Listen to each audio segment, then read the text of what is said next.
control. Gravity is all that I know. She's over me. She's over me. She comes with her hypnotic dance. She holds me here with only a glance. She's over me. She's over me.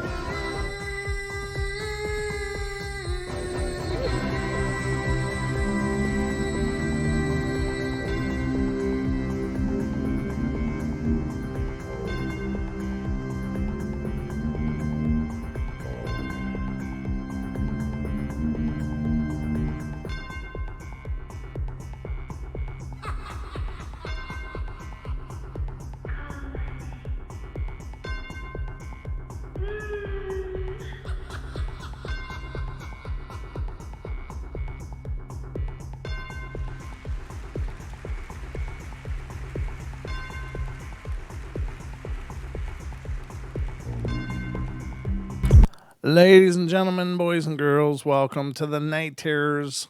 It's our Sunday evening show. Hopefully you guys are doing well. Thank you so much for being here with me and being a part of our journey through the Paranormal Portal Night Terrors. Thank you to all of you who tuned in the last two nights, Friday and Saturday night shows. We had good time, good turnouts, and just a good conversation. I just love doing this show. I really do. I don't know what it is, but I look forward to 7 p.m. every day. It's like the one thing I never forget. And my sincere apologies to a lady who I was supposed to record with today, but my day got turned upside down and I got all screwed up. So if you're listening, I'm very, very sorry, and I will. I've emailed you, obviously, or messaged you, but it's so frustrating when I don't remember something that I desperately am trying to keep my life in order, and sometimes I fail miserably at it, and it's unfortunate, and I'm very sorry if you're out there, but God. I just found the messages just now as I was going on the air, and I'm like, no. But it happens. It happens to the best of us, or so I believe. That's what I'm telling myself anyway. But I just don't like, I love planning things. I love executing my plans. And when something happens or gets in the way of that, or I just drop the ball, it always just frustrates me. Like, damn it. Oh. So that was my today, just in case you're wondering, ladies and gentlemen. It's not that I wasn't busy doing a million other things. It's just that, I got to get more organized, apparently. Not that this is the forum to discuss that, because you didn't come in to hear about my issues, did you? But if you did, great. Pull up a couch. We got some time. I can tell you a few. No. I'm just joking, but hope you guys are doing great. Thank you so much for being here on your last night of your weekends. I know tomorrow's Monday, but I don't think there's any holiday, so it's like really Monday this time. So I hope you guys are all geared up for a good Monday, but thanks for spending the last part of your weekend here with me. As always, during the course of the show, the phone lines will be open. 720-923-0500. Again, 720-923-0500. So that's how you can get in touch with us. It's no biggie. Oh, well, thanks, Aussie. I appreciate that. I mean, it is to me, though. I don't ever like to drop the ball, and sometimes I just end up doing it. I'm usually pretty consistent, but when I'm only human. So, Kobe Bryant, ladies and gentlemen, if you haven't heard, he apparently passed away today in a helicopter crash, which is, that's, I don't know. I mean, I know we all got to go, but it's still hard to hear when people do. I'm not a huge sports fanatic, so for me, it's not like I've lost some pivotal character in my life, but and I know there's some controversy surrounding Kobe Bryant in the past, and right, wrong, otherwise guilty, innocent. I don't know. I mean, I like to presume innocence until we know that someone's guilt, but at the same time, it is tragic. I believe his daughter was with him, if I understand right, which is really, really tragic. That's that's really, really sad. So, My heart goes out to them and the family and to any fans that are grieving now because of that. That's a tough one. It's tough to lose our icons, I guess. But anyway, this is the Paranormal Portal. This is the Night Terrors. And I don't know. I don't think I have anything else on the front end here. So if you guys are ready, I guess all I can say is it's time for bed.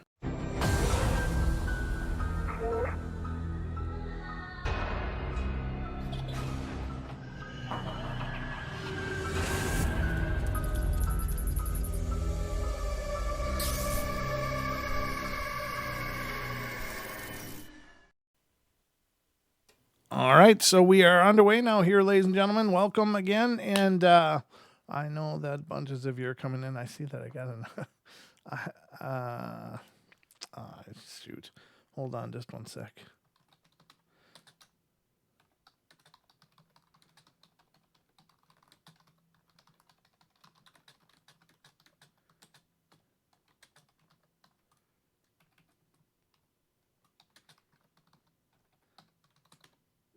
There we go. Sorry about that. I just had to do that. I had to respond to a quick message as well. So that's just how my life works. Again, not the time for it, but that just gives you a window behind the scenes of my life. It's always like that all day long, bouncing here, there, and everywhere, and everything in between. But I kind of like the chaos for the most part. Some people thrive on chaos, and I really do like a peaceful life. I like to have things kind of low key for the most part, but every once in a while, I do like some of the chaos, and when things get really busy, it gets really exciting. But I guess that's a good thing because if I had a show and I wasn't busy with it, then that would be either I would be really selling the show short, or the shows wouldn't be doing really well. So, or maybe both. So, I mean, the fact that it's busy is a good sign, and that I'm busy doing it and doing things around the show, I think is very encouraging. This is looking to be a really good year for the Paranormal Portal. There's a couple of projects also in the works that I'm excited about, but I will release more information about those in the very near future when I know more. But I got some projects that are not directly related to the portal, but they are related to some other projects. I don't know. I guess I'm not really saying anything here, am I? But it just, there's some things coming up I'm excited about, and I'm excited to announce them to you guys. So we got some stories tonight to entertain you. Hopefully, if I'm doing my job, you'll be entertained. And I guess we can get into those. I got one pulled up here, and yeah, I don't think... Okay, yeah, I didn't end up reading this one because it was... No, I'm not going to read that. It's another one of those same kind that we've read a gajillion times. So this one sounds kind of cool. I'm going to pull up a few more for you guys tonight to go through, and I hope you enjoyed them. Again, the lines are open. If you want to call in, I'd love to hear from you. So here we go. Story number 1 tonight is coming from Washington State, right next door, and it's a weird one. I guess it has to do with sleep paralysis. And granted, ladies and gentlemen, I have nothing against talking about sleep paralysis and doing shows or telling stories about it. It's just it's such a prolific amount of people that experience it. And as I said before, it's like if you switch out a few details, it's all the same event over and over and over for everyone. For the most part, there's some that are really stand out and like, wow. So I guess I shouldn't be dismissive of them. And they are, in some cases, paranormal events. I do believe there's a medical sleep paralysis. I believe that is a real condition people can suffer from. And it has nothing to do with the paranormal. It's just a biological, hiccup or some quirk of our biology that happens once in a while, or possibly from periods of time in our lives. But I do believe there's a paranormal sleep paralysis, and I don't know what to make of it. I assume that it is, again, and I'm being a little redundant here because this is the same thing I've said many, many, many times about this, but I do believe there are entities that need to sustain themselves from us. And perhaps we often hear in the paranormal that spirits need fear. They require fear and they feed on that. Some spirits, I can't say spirits in general, but some entities require that in order to sustain themselves. And maybe by virtue of causing us to be in a paralysis state, it creates a panic. And maybe if there are indeed these entities that feed on that fear, then that would probably be a good source of that fear. Not being able to move and feeling threatened and helpless, and only able to just witness something coming at you and being unable to do anything about it. A feeling of absolute helplessness and desperation. So I imagine that would create fear and create terror, and if they do indeed feed on that, that's probably a damn buffet. I know that when I've experienced it, I think I experienced it over a course of a couple of years. Not every night, but many times, many times throughout that course, at least weekly, a few times a week. And it took me a long time to work around it in myself. I had to figure out how to get out of it because it just kept happening over and over and over and over. And there's nothing you can do about it. I mean, there's really nothing you can do. But what I found was that I had to move something.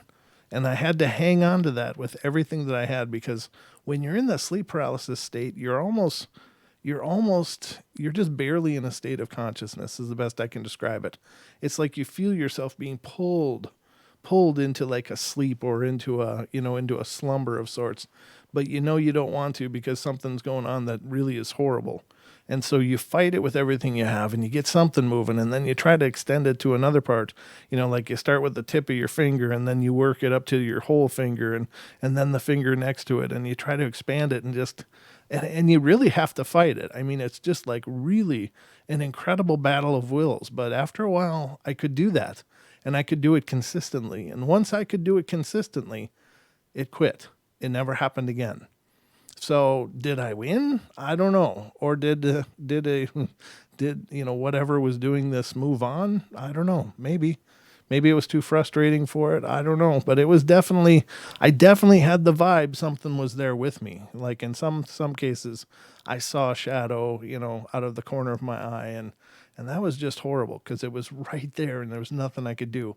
And you find yourself just whimpering, like, at the time my wife was sleeping next to me, and I'm just trying desperately to make her somehow aware that I need help and I can't do anything. So I tend to break it. And then what I also notice is that after you break through it, you've got to get up. You've got to stand up. You've got to get up. You've got to walk around, just to really clear that energy. It's just horrible. Now, I do believe that what I experienced was paranormal. I don't believe that it was just clinical. It may have been. I might be deluding myself, but it really felt like someone was there doing that to me. It wasn't, and I don't know how to explain it other than the few times that I did see the visual anomalies as well. But just that feeling, that horrible feeling of dread that accompanied it. It's just not just like, oh, geez, I can't move. This is really freaky, and it's scaring me. It was like someone was right there, and it's like I could feel them doing something at the same time, and it was just horrible. And what I imagine it's, the best way to describe it is like a spider, like a fly in the web. The fly's all tied up, and it can't do anything, and it feels the spider coming closer and closer, and, about to start sucking the juices out of you, and it's like, oh, it's just horrid. So I do relate to that quite a bit. Hello, everybody that's in here. I'm sorry, I haven't even really acknowledged you guys. Sorry about that. How many of you are here? 43 of you so far. Good. Welcome, everybody. So let's get into this story. It says, excuse me. I'll honestly admit this is going to be hard to believe as I write it. I really find it hard to believe myself, and I wonder if perhaps I just dreamed it. But in no way can I convince myself that I did. Even today, as I think about this incident, I still get a cold chill down my back, and if I recall it at night, I close my eyes tightly and pull the covers up over me. Sometimes I even call my dog over and let him sleep near the bed, just so he can warn me if it ever comes again. I think you'll agree with me that this is probably going to be one of the most unusual instances of inhuman haunting incident you will have ever heard. I guess it's a good reason I chose to read this one. This sounds good. It was 1998 when I dated a woman who I'll call Anne. And I'd arrived in the Seattle area a little over a year ago after a move from my home in St. Louis, Missouri. We met through a weekly meeting of psychics and their followers who gathered to give readings and talk about the paranormal. And at first, I was pretty open to the ideas that were talked about, but as time passed, I realized that these meetings were more about predicting how much money could be freed from the believers' wallets and purses than on any true learning. But that's a different story. Anne and I hit it off right away. We both were very independent and both had received kidney transplants due to illness, and our beliefs were similar, and they had led us to these meetings to cultivate our interest in psychic phenomena. However, as the meetings progressed, Anne became more enthralled with them, and I became more skeptical. First of all, I'm a believer in paranormal activity, having experienced many strange and unexplainable events myself, but these people I was meeting seemed to willingly accept everything they were told without question, and in my experience, in my experiences, I was felt spirit or the universe, or God, if you will, was telling me that everything about life was meant to be questioned, and mankind always fell into the trouble when he blindly followed without question. Okay, I guess that made more sense once I read the whole segment. And I always felt had come from a troubled background. At least that is what she alluded to without saying so much. I felt that there was probably some form of abuse in her childhood from stories that she would tell me of growing up, and in time she revealed to me that she believed she was an alien abductee, and that on occasions these aliens would come at night and take her away from her home and conduct experiments on her.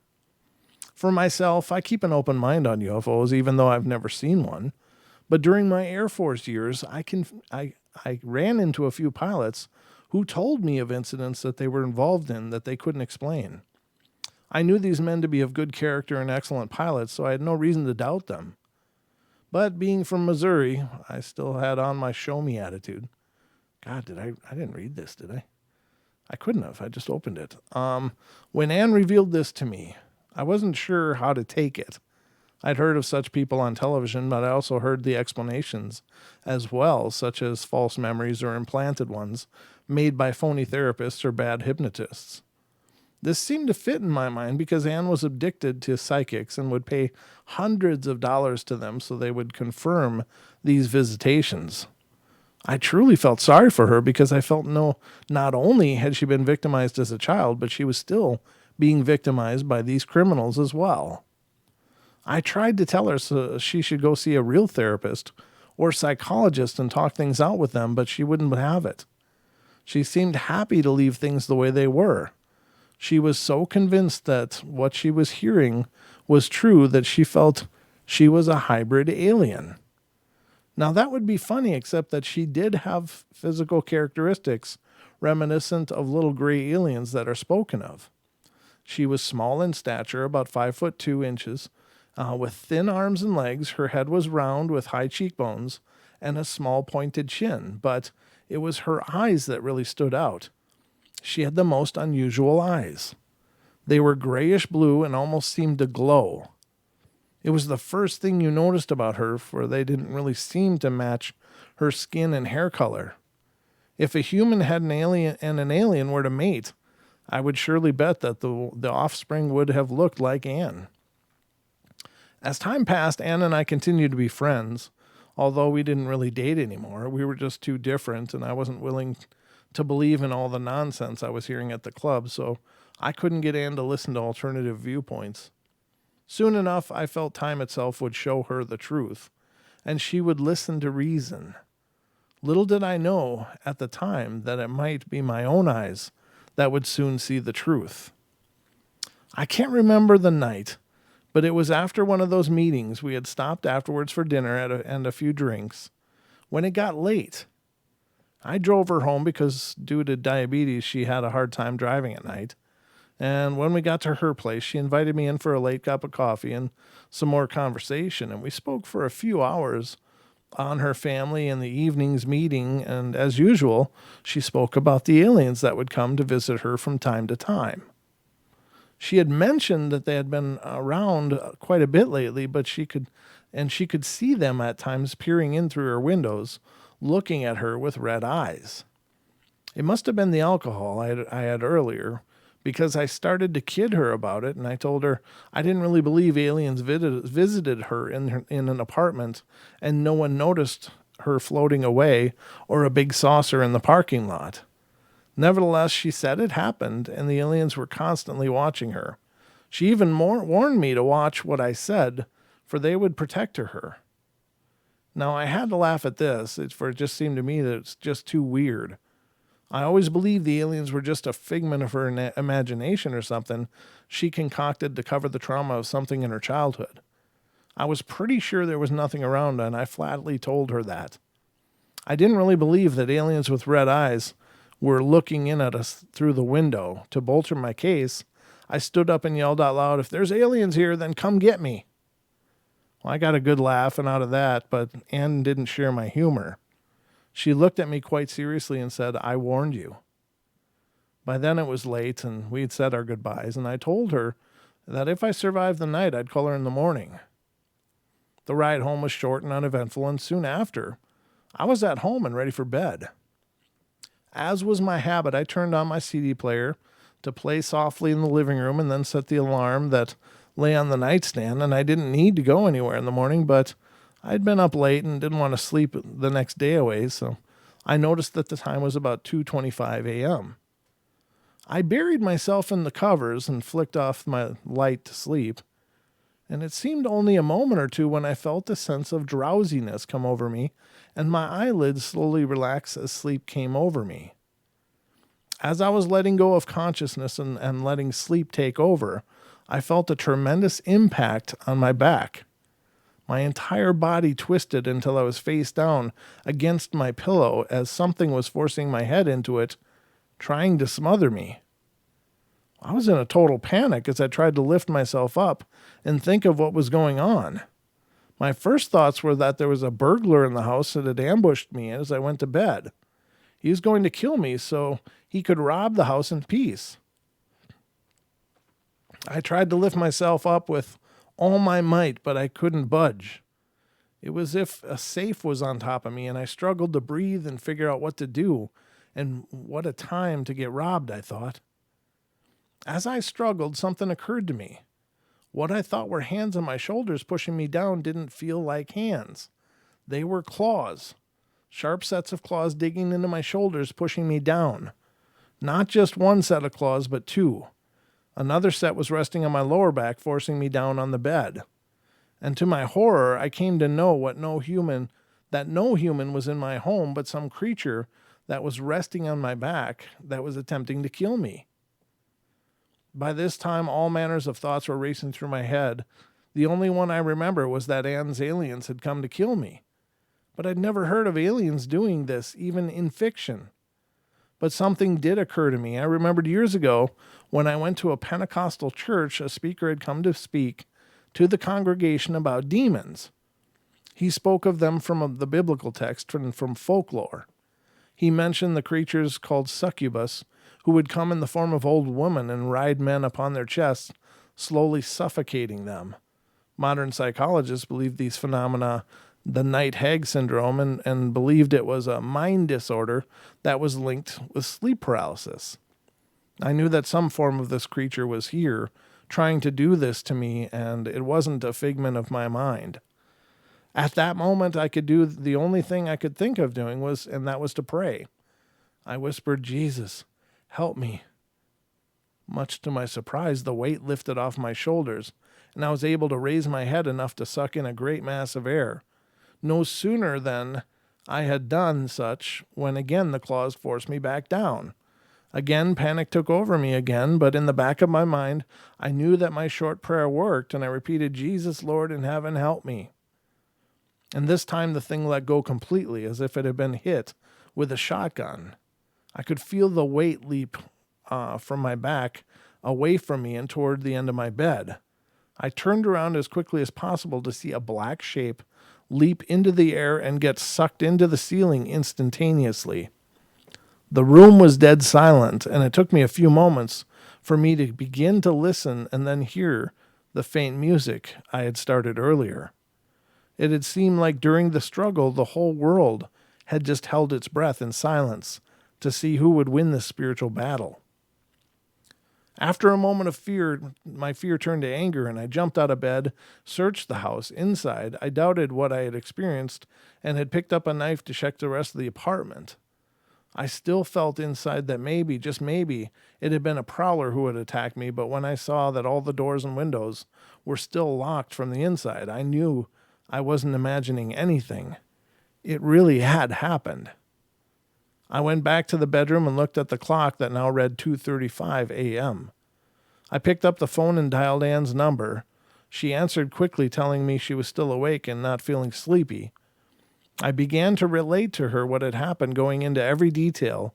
After I finished my story, I waited for her reaction. She said nothing for several seconds until finally, in a calm voice, she said, "I told you so." In the following days, I did some reading on demonology, and I realized that these beings had surrounded Anne and were feeding off of her beliefs that came from her own traumatic background. I tried to speak to her about it, but she wouldn't hear it. She thought they were her friends in some strange way, and they were there to lead her to a greater something. She just had to discover exactly what. The people at the psychic club were of no help as well, and continued to encourage her to seek out the aliens, and that they were there to help her for a price. Soon enough, I was disgusted by the whole thing and left the group. Anne and I drifted apart, and I couldn't stand to see what was happening, and she didn't want to hear my advice. I don't know whatever happened to her positively, but I know she had gotten involved with some weird group who wanted to help her get in touch with her aliens through hypnotism and, believe it or not, sex. 7 years later, I still wonder what happened to her. Yeah, there's so many weird beliefs out there, and that's the problem. And that's why I often talk about the need for critical thinking, because there's so many people out there that love the paranormal, but they'll wrap their beliefs around anything. They just don't discriminate at all. They don't give it any critical thought. It's like, oh, really? It's that? Okay, I believe that now. And it's like, you have to challenge things. You have to challenge phenomena. You have to challenge ideas, and you've got to make sure that they stand up with some scrutiny, because there are a lot of fakes and charlatans that are involved in the paranormal. There's a lot of con artists. There's a lot of people that are trying to make it into almost a cult. And that's scary. That's really scary. It's you've got to have critical thinking as you go into this journey. Otherwise, you're just going to end up with a bunch of goofballs. And I'm not meaning to degrade anybody. Believe me, I know people want to believe desperately in something. And some people need to believe in something. They just need something to believe in, because life hurts. And you got to believe there's something bigger and wonderful out there. And so we grab onto these ideas sometimes, but I'm not telling you what to believe or what not to believe. I do believe there are aliens. I've seen a ship. I've witnessed that myself. So I do believe that there are probably aliens coming and going and checking us out for whatever reason. Maybe perhaps even abducting people. I'm not. That wouldn't surprise me much. I don't understand it very well. But I don't doubt that that's the case. But there's a lot of people who grab those possibilities and they create an entire mythology about it. They create an entire message, and they start telling people things that are going on, and suddenly they elevate themselves to be these authorities. And I have a lot of trouble with that, because I don't think there are any authorities. I don't think anybody really knows what's going on, what the whole picture is. But there are some people that believe they can tell you A to Z what this stuff is all about.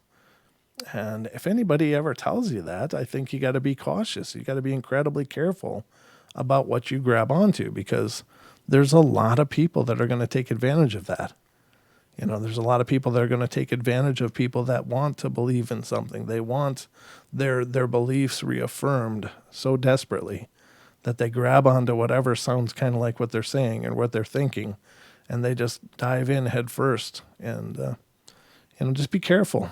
That's the only thing. You gotta challenge these things. You can't just jump into any new idea or thought. And that was my problem with the New Age movement when it really first came out. And I'm actually old enough to know what life was like before the quote unquote New Age movement. And I was frustrated with it quite a bit because people grabbed onto any belief that came along. I mean, they just grabbed on, and people were making machines and coming up with all these weird ideas and philosophies. And I don't doubt that, ordinary people can discover extraordinary things. That's not my point, but just, I don't know. It began creating these cults in its wake. And that's what concerns me. So I think it's just important. My 2 cents. You got to challenge beliefs. You've got to weigh them with a critical mind, and if they still fit, and if you've truly challenged them, if you've truly done research and you've looked into something and it still resonates with you, then cool, check it out. But always challenge these ideas. Even after you do follow something, continue to challenge them, because people are fallible. People screw things up, and there's not many messiahs walking around that I'm aware of. So whenever these people come up with all the answers and all the direction and all the knowledge, then you got to wonder what the hell's going on, and you got to challenge those things. So, because ultimately we create our beliefs, we create our reality. So, all right, I'll quit harping on that. I'll get off the soapbox, but I don't know. I just looked at the chat to see what people were saying. It's like, risotto. Never mind. It's the Portal family. We're a quirky bunch. All right, let's get to the next story. That was a long one. I hope you guys enjoyed it, though. It really was very well done, and it's kind of a cautionary tale, I think, of the pitfalls of the paranormal. A lot of people representing a lot of beliefs, and people are just grabbing onto that. So, okay. All right. Our chat room just makes me chuckle. All right. This one's coming from Missouri. In my lifetime, I've seen ghosts approximately 7 times. Of those times, there were only 2 experiences that I have doubts about. And this is simply because I can't trust my own recollections. I've heard many people speak of seeing ghosts when they were children, and on many cases I hear of concerning this subject, some are surprisingly the same. And this is my story. It's strange to say that one of my first memories in life is actually that of seeing a ghost. Many would question how someone could remember something that occurred when you were 4 or 5, but I do. Well, my earliest memory is getting my diaper changed. And I wasn't like slow potty trainings. Just to put that out there, I wasn't like I was 7 wearing diapers still. So, I mean, I do have a memory, and I actually asked my mom, I said, I remember this. She's like, what? And she quizzed me what my bedroom looked like. And I was able to recite my old bedroom that I had back in the day. I could recite how my crib looked and the changing table. And yeah, it was cool. I mean, I don't know what that's worth, but I do have a memory that old, and others that are nearly that old. But anyway, my point is that people do remember, past, just the later childhood. I mean, some people do recall very early childhood. All right. So, but I remember relaying this story to my entire life to my siblings and friends over the years. My sister remembers me telling her about when I was about 10. It's funny how I can remember the experience, yet not remember telling her about it then. Well, it engraved itself into my memory, and I still see it as vividly today as if it had just happened. I remember I was young, so young that my mom was still carrying me around, and for some reason, my parents put me to bed in their room, and I remember laying there in this huge bed with a blanket on me. As my mom left, she turned off the main overhead light, but turned on a lamp that sat on a dresser across from the room, so it was pretty well lit. The walls, I remember, were that weird green color that was popular in the late 50s and early 60s. The curtains were long and kind of beige color. And I don't know what I was thinking, but I believe I was happy just to be laying there and looking around. I was looking at those beige curtains when they started to move as if the wind was hitting them from behind in the center. I remember those windows being in 3 parts, a large center section and then 2 small side windows. Only the side windows opened, the center did not. Anyway, well, the curtains seemed to sway a little, and the movement got my attention. I watched them for what seemed like a moment, and then all of a sudden, it appeared. It just seemed to suddenly fade into view, not slowly like you'd see in the old ghost movies, but really fairly quickly, as if a spotlight had been turned on, and it was a tall, hooded figure that glowed a pale bluish-green color. It didn't reflect any of the light in the room, rather it seemed to cast it very softly. It was tall, I believe, and the top of its head, for lack of a better word, was even at the top of the curtain, which in later years I figured was about 6 feet 5 inches. I saw no flesh of any kind. It was a floating hood like the old monk robes. And it was a hood that flowed down to the shoulders and chest and then nothing. From the waist down there was nothing. No arms or legs or feet, just a upper torso that faded downward into a mist and then nothing. It stood there for a moment as if regarding the room, and though there was no face, it was looking at me. I could feel it watching me. I don't remember what I was thinking, or if anything at all, but when it started moving toward me, I started to scream in fear. It had made only a couple of steps when the main overhead light came on, and my mom came through the door. I don't remember seeing it vanish, because I was watching her, thinking back, I can't believe my mom didn't see it, but I guess she didn't. In my own way, I vaguely remember telling her about the scary man who came through the window. She told me I was dreaming, typical, isn't it? Yeah, it is, and put me back down to sleep after I settled down. Some people tried to convince me that maybe it was a burglar or a dream, but I know better. We lived in an apartment, and this was the 4th floor of a building. There was no fire escape access to any window of the apartment. The building was made of bricks that went straight up with no fancy moldings or places to grab to climb upward. There simply was no way to get in that room except straight through the door. I can't say why, but I know it wasn't a dream. The first dream I remember happened years later, and the things I do remember were things that were fairly traumatic. I was badly burned by a large pot of very hot coffee around that same time, and I remember the accident and the trip to the hospital. I remember being operated on for skin grafts, and I remember seeing Santa Claus for the first time.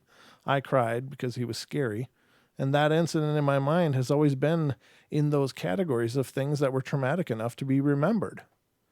So I'll never be convinced it didn't happen, and over the years I've come to learn of things that cements that truth in my mind.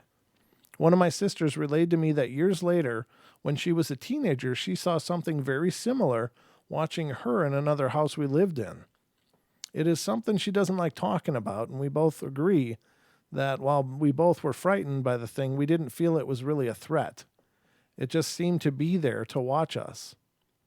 Finally, before I left to join the Air Force, I was in the den of our home playing with a new Polaroid camera that we had just gotten, and I was putting it on a shelf, but it slipped from my fingers. I managed to catch it, but in doing so, it fired off a picture. I set the picture down and replaced the camera on the shelf, and as I was leaving the room, I picked up the picture to look at it before I threw it away. And in the photo, standing before a desk, that was in that room stood a tall hooded figure that was pale greenish blue. It was solid at the top of its hood and trailed off into nothing.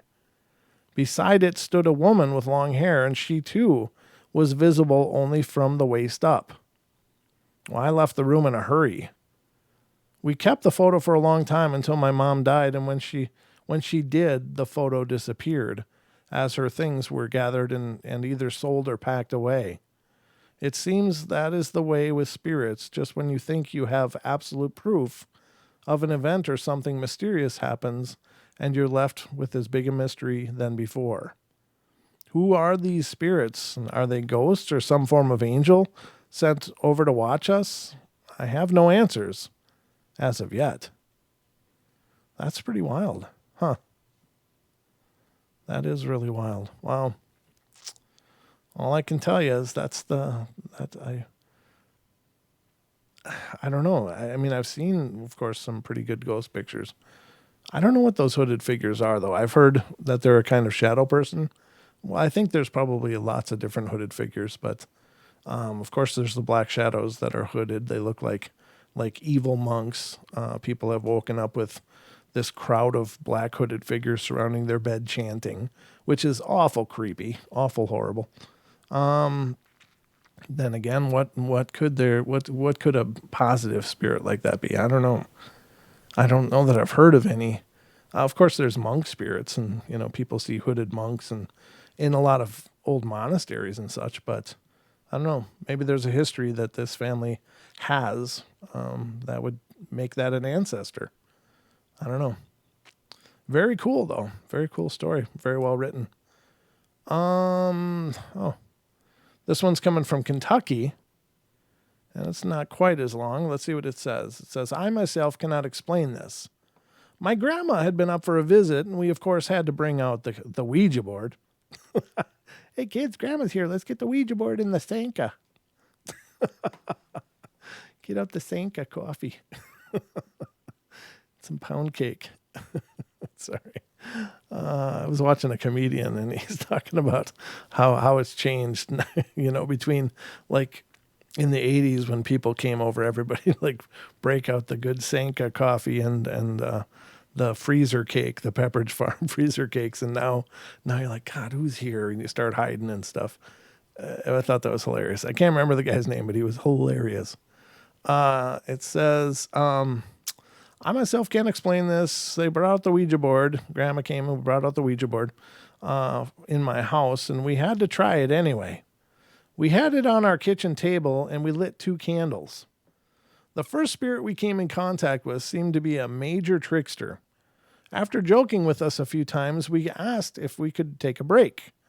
Well, the spirit agreed, saying he would be there when we returned. A few minutes later, we started back on the Ouija board. And it seemed the same as before, but the spirit suddenly became very hostile. For some reason, I felt a sudden anger towards whatever had taken over the board. This isn't the same spirit anymore, is it? I asked, some weird hatred in my voice. And the Ouija board responded with something along the lines of, no, this is John. It had been months, so I can't remember the exact name. Shortly after that, one of the candles blew out, and we thought nothing of it. Which kind of thing happened sometimes with the board? Oh, okay. I guess I've experienced that before. Soon, though, I was just entranced by the other candle's flames. Just staring at the flames, I could hear John's voice, and he was telling me something that was unintelligible at first. He said that there were other spirits with him, his sister Abigail, his mother Alyssa, Beth, and it was very clear that he did not like his mother. And in the end, he told me that she had killed him and then burned him, passing it off as a hunting accident. Ugh.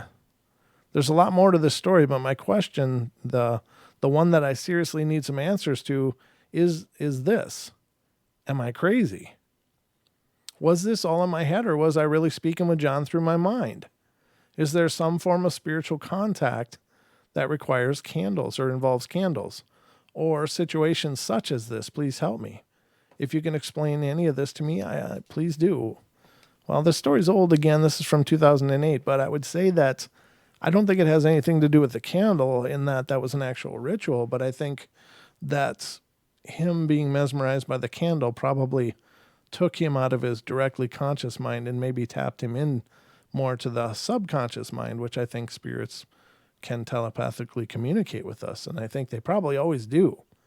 Sometimes it comes in forms of inspiration, sometimes an idea that'll enter your head, and it seems like, wow, how'd I come up with that? I think that those could be spirits, spirit things. Could be from your spirit guides. And, I think our guides communicate with us in a very similar way. So by him staring at the candle, I think that he just kind of sidestepped himself and brought himself out of his normal conscious state and was in kind of an altered state. And so he tapped into an ability that I think we all have. I think we all could hear spirits if we knew how to just release our mind a little bit and open up our senses. I think we can do that kind of stuff. I really do. Again, I know that psychics are very talented and are very fortunate to have this stuff turned on. I believe they are. But I don't think that psychics are special. I think we're all psychic, but some people are just fortunate enough to have that turned on. They don't have to really develop it as much. But the rest of us, we got a long, long ways to go. But anyway, yeah, that's what I think happened in this situation. It wasn't some kind of weird summoning ritual or candle magic. It was just him being outside of his normal state of thinking and probably being a lot more receptive. So the next one is coming from Florida, and it says, this one has to do with, apparitions, voices, and touches. It says, my sister and I have always been very close with each other. We tell each other the most things, but when it comes to me being scared of something, I don't tell her. When we were younger, we liked to play. Our parents would put us to bed, but we would go to each other's rooms and continue playing and laughing until we couldn't anymore. We usually passed out in whichever room we were in that night, and hers or mine, and my sister had this pull-out bed under her twin-size bed. And that's where I would sleep if I had the energy to pull it out and actually lay on it. One night I randomly woke up, and instead of falling back asleep, I decided to look around the room. And it was a small room. The two beds filled up about 2/3 of the room and the rest of the furniture against the walls. There was a small desk in her room with a rocking chair next to it, and I lay in the bed looking at these walls, and my eyes are drawn to something in the rocking chair. Well, it was a figure, a white see-through-ish figure, just sitting there, not looking at me, not rocking, but just sitting there. I take an even harder look, and it looks like my sister, but it makes no sense. My sister's sleeping about 5 feet away from me. I start to panic. I have no idea what's going on. How can my sister be sitting there, but yet she's sleeping next to me? I whisper her name. My voice stutters, but I only call her once, and I don't want her to freak out as well. And I look at the chair, and the figure is still there, just sitting. I couldn't take it anymore, so I hid under my blanket and screamed out for my dad until he came. Of course, once my dad came, no more figure. To this day, I always wonder what it was. It was no dream. I know that much. I don't know. Sounds like a doppelganger. Oh, what? So this one sounds like a really dark one. I don't know if it will be or not, if this is just somebody's interpretation, but just be warned. We're going to a dark place on this one. It looks like. It says, once again, I'm a Catholic, although not a very good one. Needless to say, I make a lot of dumb mistakes. And this Saturday, I called up one of my friends and decided to go out drinking. I'm really a lightweight when I'm extremely buzzed, slightly drunk, after just 4 drinks. And I had my 4, and we were sitting out by the train tracks, and I accept that the alcohol may be the simple reason for my experience, but altogether it was terrifying and abnormal. Anyway, out by the train tracks, we're just sitting inside his truck with the windows rolled up, parked next to the train tracks, and it was precisely 3:33 in the morning. I don't get completely wasted to where I don't remember things, and it felt like somebody was holding a black veil over my face because It was just difficult to see. I kept blinking, and I remember looking out the window to see a black cloud, and I started freaking out. I was bawling my eyes out and started punching my face, scratching at my wrists and neck. I screamed at my friend to start the truck and get out of there. I remember rocking myself, chanting, "He is here, he is here." Within the next 5 minutes, I was trying to suffocate myself, and it seemed beyond all my control. My friend kept on shaking me to breathe, and when I started breathing again, I started to chant, "He has me, he has me." I was begging my friend to kill me or let me go. Obviously, he did neither. I managed to get in my house, and I sent my friend 3 texts before I fell asleep. The next morning, I woke up and was looking through my sent box. And here are the 3 texts that I sent. "I'm sorry he was here. I made a mistake, and he was watching. He's always going to chase me. He has me. He has me. I'm really sorry. I really am. I can't do this. I'll get what I deserve. If I can hold long enough, I'll get what I deserve. I promise." Number 2, "He's the one that taunts. He smiles when I fall. He wants me for himself and his claim to the almighty throne. He knows he cannot succeed, but he can triumph over those unsuperior to him." Number 3, "I know he's around. He lurks in the shadows, waiting to devour the soul while the lamb sleeps." Well, I understand I was drunk, but usually I send things that don't make sense. These texts just seem too intelligible for me to say, judging on the condition I was in at the time. Ever since that night, I've been terrified to sleep. I've been looking at the clock at 3:33, and the only things that come to mind are cutting, suicide, and insanity. So is this just a drunken, mad side of me? Or did something really happen this weekend? I'm not trying to be dramatic at all. I would be more than happy if I had chosen not to drink. Please don't get annoyed by my stupidity and help me. Thanks. And it's from someone named Kat. So, I don't know. That's a strange one. There is a belief that libations, alcohol, is called spirits for a reason, that people can become susceptible to oppression or to a mild form of possession while being drunk.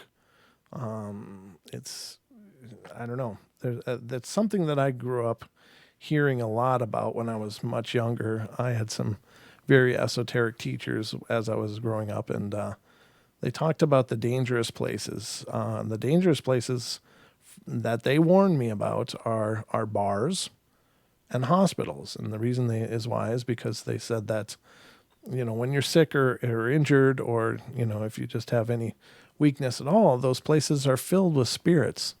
They're filled with spirits trying to walk into people. They're trying to do what's called a walk-in, or which would be just another form of possession.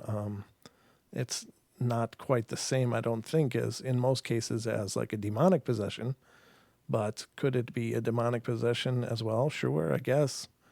The alcohol, being drunk, it weakens your aura, is the belief, and so it makes those walk-ins or possessions easier in some people's minds. Now, I think you can drink and in good spirits and not be vulnerable to such things, but I think like anything else, you've got to protect yourself, I guess. I don't know.